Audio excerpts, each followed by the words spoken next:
ભારતે T20 world કપની ભવ્ય જીત મેળવી છે અને બાદમાં દિલ્હી ખાતે પ્રધાનમંત્રી નરેન્દ્ર મોદી સાથે ટીમ ઇન્ડિયાએ મુલાકાત કરી કે જેમાં નરેન્દ્ર મોદીએ ટ્રોફીને સ્પર્શ નથી કર્યો। તે ફોટો તમે જોઈ રહ્યા છો।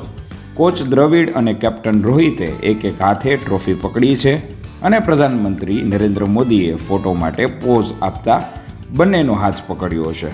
તમને થશે કે આવું કેમ છે, તો એ જણાવી દઈએ કે જ્યારે કોઈ ટીમ કે વ્યક્તિ દ્વારા જ્યારે કોઈ ટ્રોફી જીતવામાં આવે છે રમતમાં, તો તે માત્ર એ જ લોકો સ્પર્શ કરી શકે છે જેમણે એ ટ્રોફી રમતમાં જીતી હોય છે।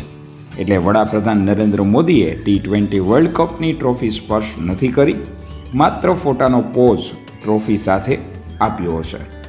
ફૂટબોલમાં પણ ફિફા વર્લ્ડ કપની અંદર આવું તમે જોઈ શકતા હોય છો। સબસ્ક્રાઇબ નાઉ નીરવ મંદિર ચેનલ।